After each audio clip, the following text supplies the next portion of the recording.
Animes em destaque. Migração do conteúdo para o Crunchyroll e discussões salariais chegam ao parlamento japonês. Depois de meses sem notícias, né, sobre a compra da plataforma de streaming Crunchyroll pela Sony e o futuro da plataforma Funimation, que já era da Sony, chega a decisão final. Todo o conteúdo de animes vai ser migrado e ficará todo debaixo de uma só marca, que vai ser a Crunchyroll, incluindo as dos serviços Wakanim e VRV. Enquanto a Sony se prepara para fazer ainda mais dinheiro, a pauta sobre os baixos salários dos animadores japoneses finalmente começa a ser pauta de discussões políticas no país. Já essa parte da discussão do salário já foi pauta de outros episódios do Animação, tá? E parece que pela primeira vez o assunto realmente está ganhando mais força lá para a discussão. Mas vamos por partes, como o Selby mesmo já disse, como disse nosso amigo Jack, né? Então, começando falando da Crunchyroll, da Funimation. Então, realmente, confirmado, todo o conteúdo vai migrar, tá, para o Crunchyroll.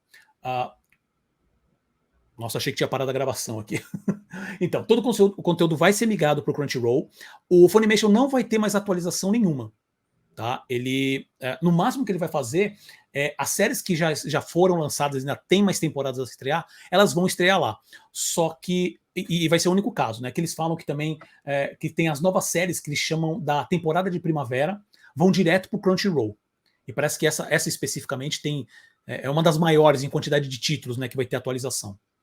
A princípio o Funimation vai continuar funcionando, mas parece que não pode mais se cadastrar no Funimation, então quem tem cadastro continua, e os usuários atuais já vão receber, já receberam na verdade, porque essa promoção acabou agora no fim de fevereiro, um cupom para migrarem para o Crunchyroll com 60 dias de 60 dias grátis, né, o pacote premium com 60 dias grátis. E quem não migrou, assim, quem não foi nesse processo, ele vai acabar em algum momento migrando automaticamente. Que mais? Estou vendo aqui os pontos. Tá. A Crunchyroll está esperando que 80% desse conteúdo já tenha sido migrado até o fim de março, né? Então, realmente, o processo está bem rápido para realmente tirar a marca Funimation. Tá? Tanto no site da Crunchyroll, quanto da Funimation, quanto do Wakanim, que é uma plataforma que está normalmente em Espanha, acho que está na Europa, né? Principalmente na França, né? A base é na França. Isso, é a falar Espanha, mas é França, na verdade. Base da França. E a VRV, que era também como se fosse meio que um YouTube do Crunchyroll, né? Que tem muito conteúdo feito por fãs, tal. Agora tudo vai virar Crunchyroll. Essas marcas também vão sumir, né?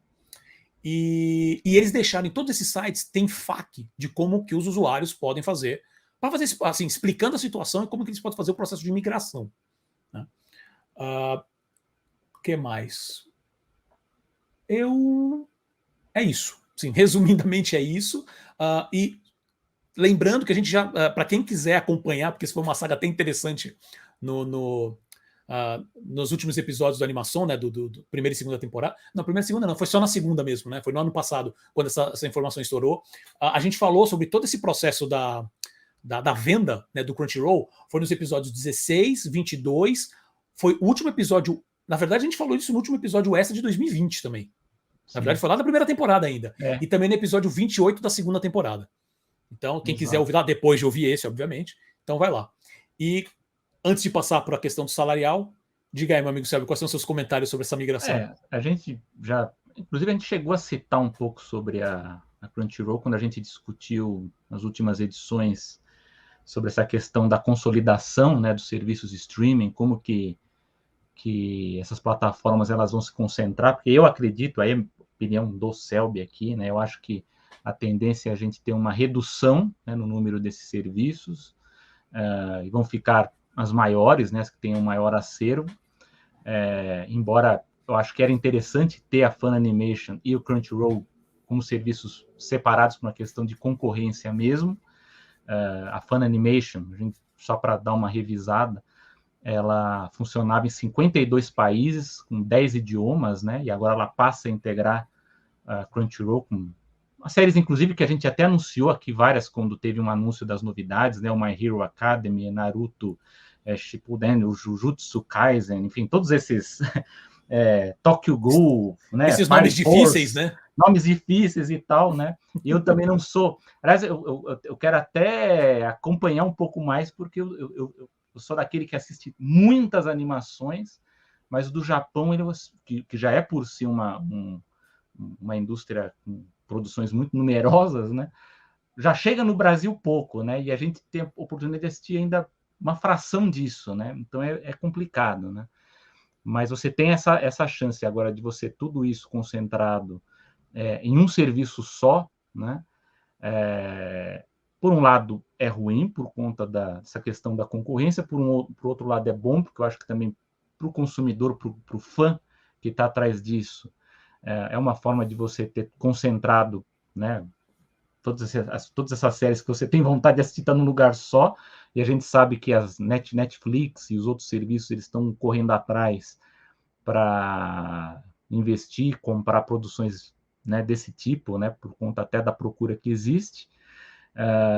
Mas enfim, mas eu levanto algumas dúvidas, né, em relação a essa fusão, que é justamente sobre o número de assinantes e como que funciona o próprio modelo de negócio, né, que a gente não tem muita informação, e agora menos ainda, porque a gente está tendo justamente o processo, né, de fusão aí dos serviços, né. Eu sei que o número de assinantes global estava variando entre 4 e 5 milhões, eu não sei se o Paulo me confirma se já passou dos 5 milhões. Eu não estou te ouvindo, Paulo, aqui. Isso é legal. Para variar, desliguei o microfone. Não vou esquecer de ligar o microfone. Aí eu lembro. Aí eu esqueço. A última informação que eu tenho é que o Crunchyroll estava na faixa dos 3 milhões mundial. Ainda nos 3 milhões? Isso. Na verdade, eles estavam nos 2 e pouco, aí bateu os 3, mas isso foi já no ano passado. Se passou já disso, assim, já está muito fora disso, eu não li mais informação sobre isso. Nas últimas Então, informações que eu fiz, até para procurar por essa notícia, os sites que eu achei estavam falando em 3 milhões ainda. 3 milhões.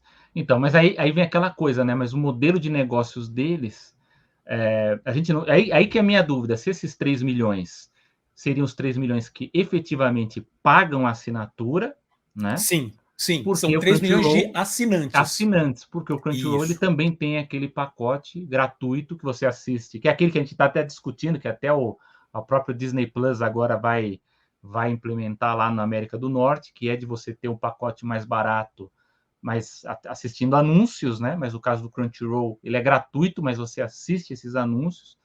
Então, a minha dúvida é essa, né? Se eles, porque para mim 3 milhões é um número pequeno, né? Pro número de países e de público que a gente sabe que gosta de anime, para mim 3 milhões é pouco, mas aí que está, a gente não sabe o número relacionado a esse pacote, que na verdade é até uma estratégia inteligente, né? Se for para pegar um público que talvez até não pagasse mesmo, né, para assistir, porque já tá pagando outros serviços e vai lá para conhecer, inclusive, né? Muita gente desconhece esse tipo de produção ou quer conhecer outros tipos, né?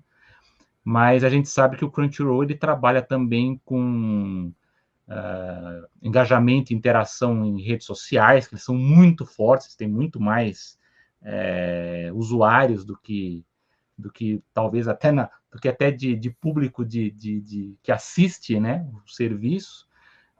E eu já li algumas coisas interessantes até sobre licenciamento, né, e trabalho de marca, né?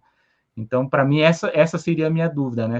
Qual seria o volume real mesmo, né, de público do Crunchyroll, que me parece bem maior do que é o divulgado, porque o número de assinantes pagantes mesmo, se tiver entre 3 a 4 milhões, perto dos 222 milhões da Netflix, realmente é muito pouco, né? Não sei o que o Paulo pensa sobre isso, né? Mas eles devem estar ganhando em outras estratégias, né? Então, o Crunchyroll, ele é bem diversificado nisso. Isso eu acho que em questão de como ele trabalha a marca fora da assinatura, eu acho que é muito bom que o Netflix devia bater com um pouco mais de força. Então, a parte de. Como eles também hoje. Eles lançam animes próprios, né? Eles têm a produção de originals, né? Que eles chamam hoje. Então, eles têm um trabalho muito forte nessa área de licenciamento. Eu não sei agora o número, quanto que isso equivale no total do faturamento do Crunchyroll, mas eu sei que é um número considerável, assim, ele realmente tem bastante força, né, esse trabalho. E eu também não sei agora, de cabeça, a diferença do faturamento mesmo com referência a assinaturas ou com referência com esse modelo, vamos dizer assim, um freemium, né, onde você paga... na verdade, nesse caso não seria um freemium, né, porque você paga paga menos e é atingido por publicidade. Se eu não me engano, o do Crunchyroll especificamente, você não paga menos. Ele é um pacote gratuito, onde você não tem alguma... Por exemplo, os lançamentos em tempo real no Japão não acontecem só para quem tem conta premium. Acho que demora 24, 48 horas para ser disponibilizado para quem tem conta gratuita. Mas eu estou puxando agora esse número pela memória. Me corrijam, quem estiver ouvindo, pode comentar lá nas redes tem uma questão sociais. também de qualidade, né? Parece que a resolução também é Sim, diferente. a resolução, né? ela não chega no 1080, ou, eu não sei se ele já tem 4K, agora eu não tenho de cabeça. Mas eu não sei se ele chega no 1080. Mas eu sei que quando novamente, você está nesse pacote free, você tem esse atraso em relação aos lançamentos e tem também essa diferença na qualidade da imagem, né? Eu não sei, no caso da Funimation, ela funcionava, acho que em 15 plataformas, né, diferentes. Eu não sei agora também com a Crunchyroll como é que vai funcionar essa estrutura aí, né? esse processo. Eu sei que o Funimation estava em muito mais países do que É. Desculpa, o Crunchyroll estava em muito mais países que o Funimation. Então, obviamente, também a escolha, a marca Crunchyroll é muito mais... Ela tem um recall muito maior, né? Ela tem um market share muito maior. Então, assim, a escolha era simples. Né? O que eu ia falar é o seguinte, eu estou puxando esse número pela memória, eu não tenho 100% de certeza, mas o que me lembra com referência a qual que era o público dele gratuito, aí alcançava na faixa, acho que de 70, 80 milhões. Não era um número desprezível. Não. O Eles número são que eu vi, eu tenho fortes, mas eu número, não tenho 100% de certeza desse número, tá? Depois eu teria que pegar. O número que eu achei dá que o Crunchyroll tem 90 milhões de usuários em 200 países. Quer dizer, então tá mais ou menos próximo do que eu estava imaginando, que são 3 milhões pagantes, o restante é gratuito. Só que assim, e eu lembro de, novamente, estou puxando pela memória, mas eu lembro de que, justamente pelo número ser tão absurdo, o número de gratuitos, que o que eles faziam com publicidade era realmente muito maior do que eles faziam com as assinaturas. Né? Então, esse ponto que eu levantei. Eu só não sei qual é a porcentagem, isso realmente eu não sei te dizer. Eu tentei ir atrás dos dados do Brasil, né? O único dado assim que eu tive muito tempo, porque a gente está fazendo outras coisas também, mas o último dado que eu encontrei, que é de 2018, que eu encontrei que era um dado que tentava analisar o número de acessos, né, ao site do Crunchyroll, e em 2018 o Brasil era responsável por pouco mais de 5% dos acessos, o que daria, na época, 2018 tinha bem menos assinantes, né, do que hoje, daria por volta de 50 a 60 mil, né? 50 a 60 mil pessoas. Né? Então, esse é o número mais próximo que eu encontrei de dados do Brasil. Então, e acho que puxando por esse teu comentário, Sérgio, acho que vale o seguinte comentário. O que me preocupa, assim, a gente até nos episódios anteriores, a gente vem falando de consolidação, né? A gente falou lá da compra da Activision Blizzard pela Microsoft, da Band pela Sony. A gente já falou do problema dessa consolidação, do problema que isso impacta em não qualidade necessariamente, mas em questão de estilos visuais, estilos de jogos, sempre se mantém o mesmo, sabe? Qualquer investimento para lançar alguma coisa nova é sempre muito pensado, sempre vai ser baseado em coisas que estão em destaque no momento, isso pode acontecer, né? O que reduz por isso que os jogos independentes, pelo menos eles conseguiram também achar um mercado muito bom de jogos independentes, né? Que as próprias plataformas como o PlayStation, o Xbox, conseguem se aproveitar bem, Steam, né? No caso dos animes, essa consolidação me preocupa também pelo seguinte.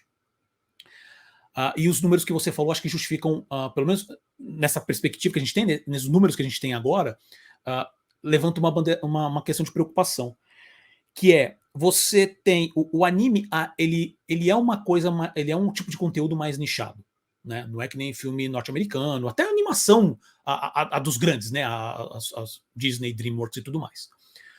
Quando você tem mais plataformas, ou no caso, como na época que o Crunchyroll fazia parte ainda da Warner Media, né? Agora Warner Media Discovery, E essa que a gente até comentou isso também no episódio anterior ainda do animação, que a gente falou da como teria essa parte exclusiva do Crunchyroll, como se fosse uma curadoria de conteúdo dentro do HBO Max, né? E que o Netflix faz isso meio que já parte do modelo deles, que é o quê? Você tem uma plataforma onde você tem acesso a todo tipo de conteúdo. Então, você consegue achar, como a gente está lidando com esse tipo de distribuição de conteúdo digital, né? Você consegue, por exemplo, a pessoa já está dentro da plataforma, está vendo um filme e vê um desenho. Nossa, que desenho interessante esse aqui, deixa eu ver. Uma coisa pode puxar a outra, você amplia esse mercado. Com esse negócio do Crunchyroll, óbvio que para fãs que já eram bem atendidos com o Crunchyroll, vão continuar sendo bem atendidos. Só que você sai dessa estrutura de uma HBO, você sai, né, dessa possibilidade de você pegar esse tipo de conteúdo e realmente ampliar para mais pessoas, e você nicha ele mais. Né? Então eu fico me preocupando qual que vai ser o impacto nesses números. Sabe? Sendo a maior plataforma de anime, só que você acessa, você só encontra anime. Óbvio, tem várias maneiras de ver isso, né? Porque você vê também como modelo de negócio, se você realmente focar naquele público e você sabe que é grande, que realmente tem um poder aquisitivo maior, vai nele, não fica tentando diluir isso. Mas para gente que pensa no mercado de animação como um todo e também para espalhar animações, tudo bem que pode falar que animações diferentes, sendo que o anime já é bastante popular. A gente vem falando do tamanho do mercado do anime, já não é de hoje, né? Mas eu acho que tirar, tanto que assim, e eu falo do HBO Max porque eu já tinha comentado numa edição antiga também, que desde que foi anunciada a venda e que não se falou mais nada sobre essa situação da parceria com o HBO Max. Simplesmente você acessa hoje, não tem nada, e meio que todo aquele anúncio que eles fizeram na época não valeu para nada. Né? E você perde isso. E aí o Netflix acho que consegue nadar de braçada nisso, porque ele, nessa brincadeira de você já tá lá dentro, e ele anunciando esse tipo de conteúdo diferente, seja algum curta, aí o curta às vezes ganha um Oscar, sabe? Um filme de animação, você consegue rodar tudo ali dentro. Eu acho que isso é muito mais rico, isso agrega muito mais. Pro Crunchyroll agora com a Sony, eles vão nadar de braçada, se eles fizerem tudo direitinho, eles vão dominar cada vez mais o mercado, sabe? Mas nessa parte eu sinto que fica faltando. Vamos ver, né? Porque ao mesmo tempo eles podem pegar e fazer parceria com outros serviços. Né? Eles podem mesmo voltar a conversar com o HBO Max. Se bem que eu sei que o HBO Max também está com algumas parcerias. Já na época estava parte dessa parceria interna, né? Com o próprio Crunchyroll. Então, eu sei que eles estão investindo também em animações da própria DC com esse pseudo-anime. Já não é de hoje que eles fazem isso, sabe? Então, a própria Disney também investiu agora há pouco tempo atrás com os curtas de Star Wars, né?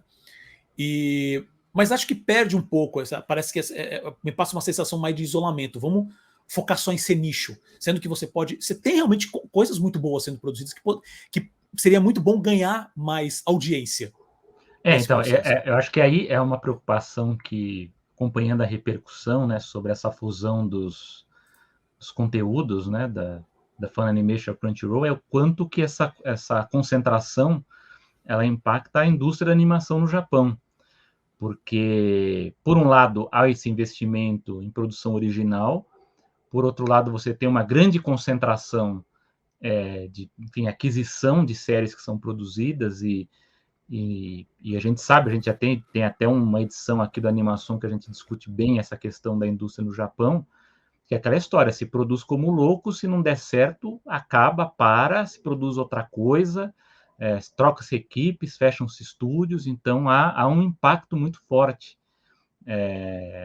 da produção da animação no Japão em relação a como essas produções são distribuídas e também de acordo com a audiência, né? Então a gente vai ter uma movimentação também em relação a isso, né?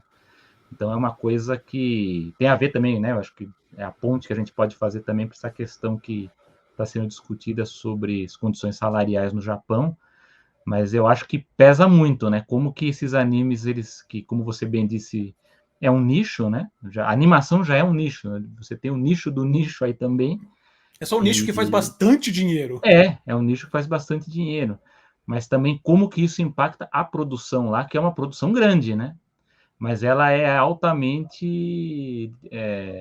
ela é instável, né? Ela é instável, ela tem uma desigualdade também muito grande, né? Então, esse é um ponto importante que a gente tem que acompanhar o que acontece também lá no Japão em relação à produção. Sem dúvida. E acho que o principal ponto, e já jogando para a questão dos salários, que eu acho que é isso mesmo que você falou sobre a questão da produção, você tem menos plataforma, você tem menos compradores. Sim. Né? E que todas as críticas que eu acho que todo mundo tem contra o capitalismo, tem uma coisa que eu acho que faz um certo sentido economicamente. Quando você tem um mercado, pessoas disputando, você tem empresas disputando, você sempre vai tentar fazer alguma coisa diferente. Isso gera novidades, isso gera, não é conflito, é uma concorrência saudável. Tudo bem, isso é utópico, a gente sabe. Mas realmente é isso. Se eles estão tendo sucesso, ou se eles estão tentando fazer um anime dessa maneira, vamos tentar fazer de outro. Se eles estão fazendo dessa maneira, vamos tentar fazer de outro jeito. Agora não tem. No caso da guerra dos streamings, vamos falar assim, com referência ao conteúdo, à animação japonesa, não existe mais guerra, existe um ganhador. E vai depender do que ele acha melhor, do que ele acha legal, do que ele acha que dá dinheiro. Né? Enquanto não aparece o outro, né? Enquanto ele não quiser bater de frente com o Netflix, sei lá. Né? Então, essa é a parte ruim. E para piorar mais ainda, obviamente que se você tem menos compradores, você tem menos produção, só que você ainda tem um público consumidor alto, o produtor ganha muita força. E quando eu estou falando de produtor, parece que é uma pessoa só. Não, estou falando das produtoras, licenciadoras, que realmente, das distribuidoras, que vai chegar e falar assim: olha, eu vou ditar para os estúdios, eu só vou pagar X, vou pagar $100 por ano para esse animador. Quer, não quer, vai para fora. Que é isso basicamente que está acontecendo. E agora eu vou entrar na questão salarial. A gente já falou também, mencionei, a gente já vem falando dessa questão salarial do Japão há alguns episódios atrás, da segunda temporada principalmente. A gente já falou sobre teve um tempo atrás aquele movimento #AnimationPayMe, que rolou no Twitter, onde pessoas do mundo inteiro, na verdade, divulgavam, né, os salários de cada uma das suas áreas da produção, que foi bem interessante esse processo. Só que no Japão é uma situação terrível, onde todo mundo que meio que na cadeia até ganha razoavelmente corretamente, não vou nem dizer bem, tá? Com algumas exceções, e os animadores mesmos ganham merreca mesmo, que não dá para sobreviver. Tá? E pela primeira vez esse assunto finalmente ganhou pauta numa discussão no parlamento japonês. Tá? Então, vou passar alguns dados aqui. No dia 4 de fevereiro de 2022, um membro do parlamento japonês, que é o Hiroyuki Moriyama, do Partido Democrata Constitucional do Japão, que é um partido de centro-esquerda, levantou a questão dos baixíssimos salários que os animadores japoneses vêm recebendo, que fica ali na faixa do 1,1 milhão de ien, que daria $9.500 por ano. $9.500 por ano, dá $800 por mês. E isso, assim, animador, intervalador, sabe? Pessoal ali que é da cadeia, da produção mesmo da animação. Né? E o que aconteceu? O que está acontecendo? Óbvio que tem pessoas que estão literalmente estafando, estressando, sabe? Eu não vou nem entrar no mérito, que isso é terrível, sobre a questão da taxa de suicídio no Japão, que também acontece nessa indústria, tá? E os que não chegam a essas vias, eles desistem da área, ou, como está acontecendo muito hoje, que novamente, a gente já fala isso direto, a demanda, o consumo do anime, do desenho animado, tem crescido. E a China tem pegado muito tendo essa fuga de talentos para a China. Só que assim, não é uma fuga mesmo. O pessoal não está indo para a China. Estão trabalhando remotamente do Japão, porque a China paga melhor. Não vou nem falar correto, vou pagar bem melhor. Né? E é muito engraçado que assim, é aquela questão assim, como sempre, não importa quando você tem todas as informações, que você apresenta dados, sempre que vem alguém vir retrucar e falar que não, que você está errado. E o que aconteceu aqui é, o representante do parlamento, que na matéria que eu procurei não tinha o nome desse representante, ele retrucou o Moriyama, né, falando que um estudo de 2019 da Janica, se não me engano, acho que fala assim, que representa os trabalhadores do mercado de animações japonesas, mostrou um aumento da média salarial desde 2015 e que essa média estaria acima da média de salários nacional no Japão. Só que o diretor da Janica, o nome dele é Yasuhiro Irie, ele tweetou falando assim, pera, essa média ela é feita considerando todo mundo da cadeia de produção. Todo mundo da cadeia de produção. Então, desde o animador, do intervalador mais baixo que tem, até um produtor e um diretor. produtor alto e um diretor. Então, óbvio que esses salários mais altos vão acabar puxando para cima, né? Se você vai direto na área, que é realmente da produção do dia a dia, de realmente fazer o desenho, é baixíssimo, é esses valores que passou. Né? Quer dizer, o próprio responsável pela pesquisa fala assim, você está lendo isso errado. Porque tem isso aqui. E o pessoal normalmente fala assim, porque você é da faixa entre 20 e 24 anos. Em partes, porque tem muita gente que quer, e isso que às vezes o pessoal fica difícil de entender, tem muita gente que gosta, a grande maioria gosta de animar, porque gosta de animar. Ele não quer animar, chegar num ponto e virar diretor. Ele não quer animar, chegar a virar produtor, sabe? Ou então virar só diretor de animação, né? Não diretor do projeto como um todo, mas cuidar de áreas específicas. Ele quer sentar e fazer animação. Então você vai pegar animadores na faixa dos 30, 40, 50 anos, 60 até, dependendo da situação, que estão ganhando $9.500 por ano. Como que o cara sobrevive? Tanto que existem, né? Até eu não lembro se a gente já comentou sobre isso, mas no Japão você é que eu não lembro o nome da ação que tem lá, que é uma pessoa que ele pegou uma casa, ele montou uma casa e aluga por valores super baixos para animadores que não tem lugar para ficar. Mas também assim, a casa, o cara faz isso com maior boa vontade e tal. Ele também tá puxando, sabe-se lá de onde, recursos para manter. Mas assim, a gente sabe que no Japão é tudo bem pequeno as estruturas. E nessa casa que dá é ainda menor.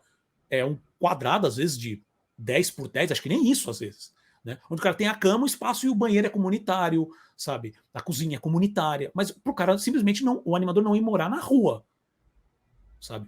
Então, assim, é uma situação terrível, mas o bom é que o meu ponto com tudo isso aqui é finalmente é o início do início, onde no Japão toda essa discussão que só estava assim, todo mundo sabia aquele, né, o segredo mais à vista de todo mundo, finalmente essa discussão está sendo levada para esfera política, que realmente pode chegar e implementar algum tipo de mudança sistemática, né?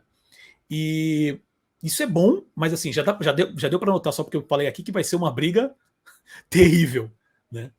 E você, Sérgio, o que você acha disso tudo? Não, a gente, até quando você apresentou a pauta, eu falei, o que eu espero é que também não fique só no informe, né? A gente espera que tenha uma formulação de política pública, né? Uma reformulação para que isso seja organizado, porque do jeito que está, a gente vê que é muito precário, né? A animação no Japão é até uma coisa estranha falar, né? Porque é uma produção muito rica e, ao mesmo tempo, os animadores são muito mal pagos, né? Então, mas eu espero, e assim que apareça alguma formulação aí de política pública, a gente volta a falar também sobre o assunto aqui, discutir, porque eu acho que isso sim é uma coisa que interessa para a gente, que eu acho que até vai fazer até com que a animação japonesa melhore ainda mais do que né? Eles tendo muito mais condições de trabalho. Exato. Que é, só para finalizar, é aquilo que a gente sempre fala assim, é uma situação terrível, então, poxa, eu vou parar de consumir anime por causa disso. Ok, amigo, obviamente você faz o que a sua consciência mandar, mas é só para deixar claro que esse tipo de ação individual, numa situação como essas, não é isso que resolve. Né? Vou começar a reciclar o lixo. Cara, é ótimo, faz todo sentido. Vou começar a economizar água, faz todo sentido. Mas o que adianta você economizar água quando a água que você consome, que a população consome, equivale a 12%, 13% de tudo que é produzido de água, onde 70% está no agronegócio. E você sozinho, dentro desses 12%, 13%, que eu acho que o número é menor até, eu tô chutando 12%, estou chutando um pouco alto. E que todas essas pessoas, digamos assim, todo mundo resolvesse economizar água, você está falando de uma economia dentro de um grupo de 12% só, de um montante de 12%. Então você parar, que o Brasil inteiro parasse, como os números que o Sérgio falou, todo o Brasil vai se juntar para parar de consumir o Crunchyroll por causa de esses problemas no Japão, que são situações também, também tem que ver como é que é a estrutura de cada um, tem que ver também se o Crunchyroll mantém uma estrutura assim, que ele possa ser, ou então ele compra animes de empresas que façam dessa maneira. Eu acho esse tipo de discussão válida, né? Mas Brasil inteiro parou de consumir, não vai fazer diferença. Estados Unidos parou inteiro de consumir. Pô, é um negócio que vai fazer uma senhora diferença. Ainda assim, qual é a possibilidade real disso acontecer? Entendeu? Então, é nessa esfera que eu acho que a discussão realmente tende a algum tipo de modificação. Então é nisso que a gente espera e vamos continuar acompanhando e a gente vai trazer aqui para vocês.